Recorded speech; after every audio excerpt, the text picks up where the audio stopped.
અમદાવાદમાં હમણાં જ નો કિસ્સો બની ગયો છે કે પીજીમાં રહેતી જે છોકરી છે એની ઉપર દુષ્કર્મ કરવામાં આવ્યું છે. એ છોકરી સવારે ચાલવા જાય છે ટેરેસ ઉપર ને સિક્યુરિટી ગાર્ડને એ ખબર હોવા છતાં તે ઉપર આવીને એ છોકરીની ઉપર દુષ્કર્મ આદરે છે.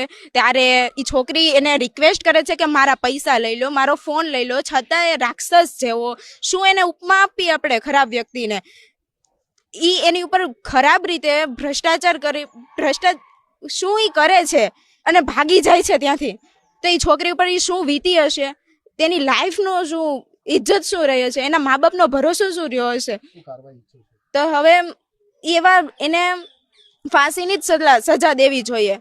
જે વોચમેન છે એને ડાયરેક્ટ ફાંસીની સજા જ અપાવી જોઈએ. એને કાં તો ગોળી મારી દેવી જોઈએ, કાં તો ફાંસીની સજા આપવી જોઈએ. પણ એને છોડી ન દેવો જોઈએ, એમ કે બીજી છોકરીઓને ન્યાય મળે. એ બીજી છોકરીઓ સાથે એવું ન કરી શકે. આ સાંભળીને અમને દુઃખ જ અનુભવાય છે. અને વોચમેનના ભરોસે પીજી આખી હોય છે અને તે છોકરી જમીને ચાલવા જતી હોય છે ધાબા પર, ત્યારે એને મતલબ કે એને આવું દુષ્કર્મ કરે છે વોચમેન. અને એ જરીક પણ વિચારતો નથી છોકરી વિશે અને એનું ગળું દબાવી દે છે કેબલ વાયરથી. અને કાર્યવાહી એને ફાંસીની સજા થવી જોઈએ. યુવતી સાથે આ દુષ્કર્મ પેલો વોચમેન એને ખબર હોવા છતાં કે ધાબા પર ખાઈને ચાલવા જાય છે છતાં એના પર દુષ્કર્મ કરે છે. એને ફાંસીની સજા થવી જોઈએ.